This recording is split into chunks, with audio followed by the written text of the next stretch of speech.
अगर आप small cap fund का जबरदस्त रिटर्न देखकर, जैसे no paid promotion, only for example, Trust small cap fund का पिछले एक ही साल का 34% का जबरदस्त रिटर्न देखकर, bank of India small cap fund का एक ही साल का 29% का जबरदस्त रिटर्न देखकर और आप अपना पूरा पैसा स्मॉल कैप में झोंकने जा रहे हैं, तो रुकिए। क्यों?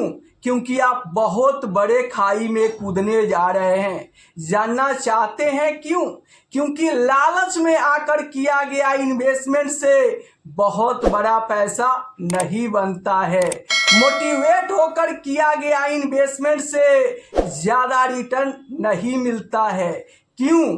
क्योंकि जब जब बाजार में गिरावट होता है ना, तो SIP स्टॉपेड रेशियो घट जाता है। इससे बड़ा एग्जाम्पल क्या दूँ?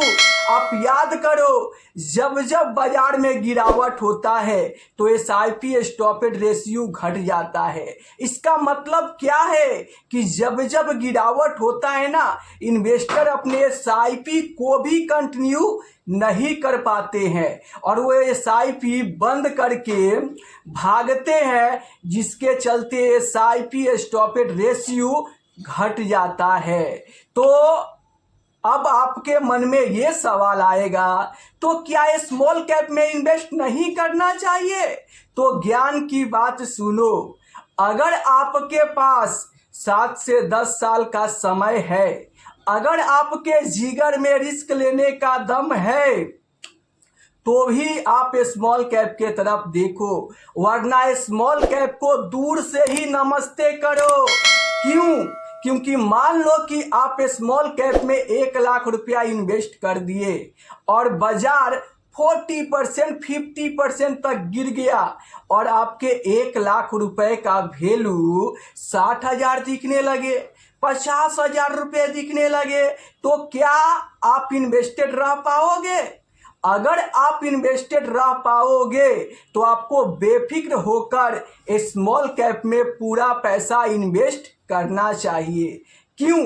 क्योंकि भले आप अपना पूरा पैसा स्मॉल कैप में इन्वेस्ट करोगे, लेकिन आपके पैसे को फंड मैनेजर स्मॉल कैप के साथ साथ मिड कैप में भी और लार्ज कैप में भी इन्वेस्ट करेंगे।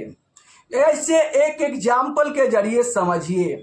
मान लीजिए कि यहाँ पर इंडिया के सबसे बड़े AMC का, यहाँ पर Nippon India small cap fund का मैं एग्जाम्पल ले लेता हूँ।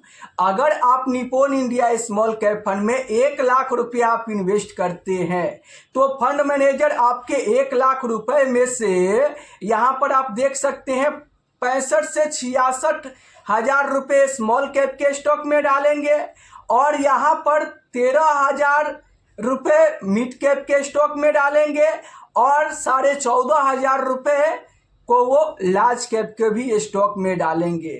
मतलब समझाने का मेरा यही है, आप देख सकते हो कि Nippon India small cap fund का आप मार्केट कैप देखोगे तो लार्ज कैप में 14.5% पैसा लगा हुआ है, मिड कैप में भी यहाँ पर लगभग 13.25% पैसा लगा हुआ है और स्मॉल कैप में 66 से 66% तक पैसा लगा हुआ है। इसके साथ साथ अर्धा जगह पर भी 6% का इन्वेस्टमेंट है।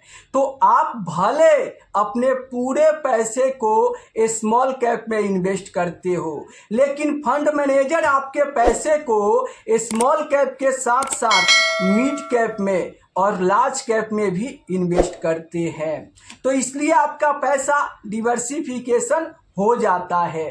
तो अगर आप मान लो कि कहीं पे जॉब करते हो और महीने में आप 5,000, 10,000, 20,000 आप कितना बचा पाते हो मुझे नहीं पता।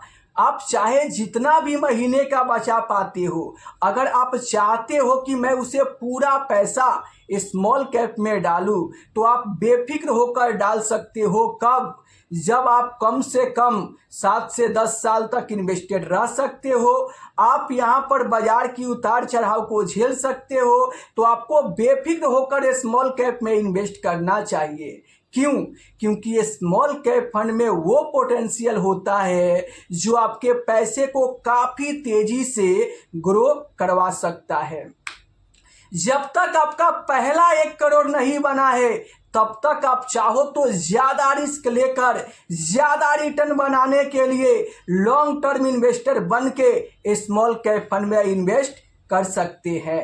अब चलिए मैं आपको फाइनली बता दूं कि अगर आप चाहते हैं ज़्यादा पैसा बनाना, अगर आप चाहते हैं ज़्यादा रिटर्न बनाना तो कैसे बनेंगे। देखो, अगर आप सिर्फ SIP के भरोसे रहोगे तो आप स्मॉल कैप फंड से भी बड़ा पैसा नहीं बना पाओगे।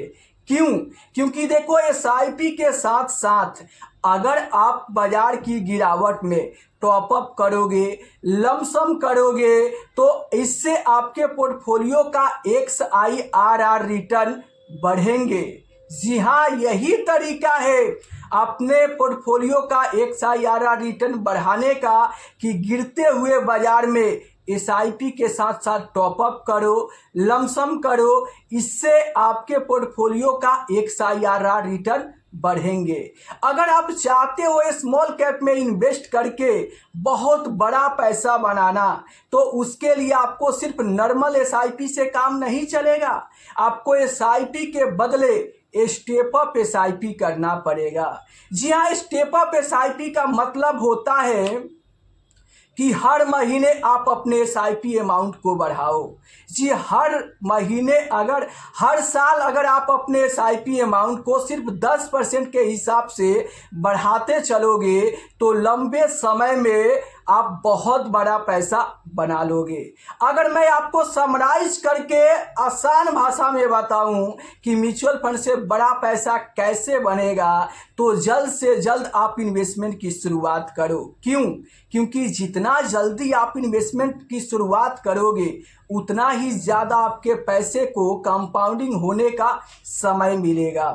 दूसरा तरीका कि आप SIP के साथ साथ गिरते हुए बाजार में टॉपअप कीजिए, लमसम कीजिए, इससे आपके पोर्टफोलियो का XIRR रिटर्न बढ़ेंगे।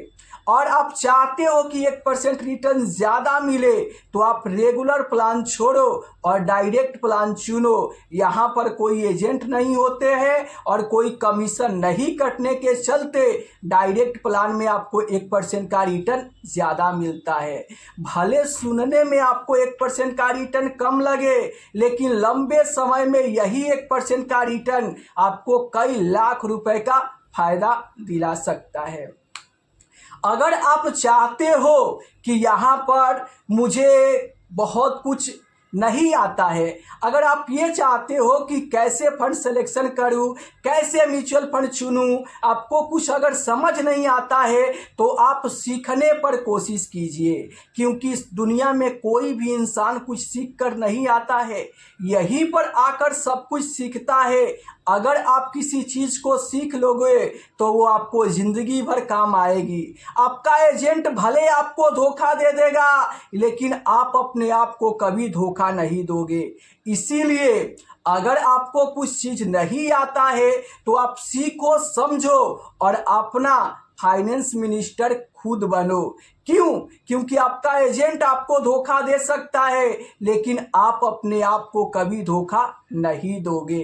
अगर आप कुछ सीखना चाहते हो और म्यूचुअल फंड से रिलेटेड कोई भी सवाल आपके मन में चल रहा है तो आप नीचे कमेंट करके पूछ सकते हैं। मैं पूरा कोशिश करूंगा उसे वीडियो के माध्यम से आपको सही रिप्लाई देने के लिए। तो फिर देर किस बात की, फटाफट चैनल को सब्सक्राइब कीजिए और अपना सवाल कमेंट बॉक्स में लिखकर भेज दीजिए।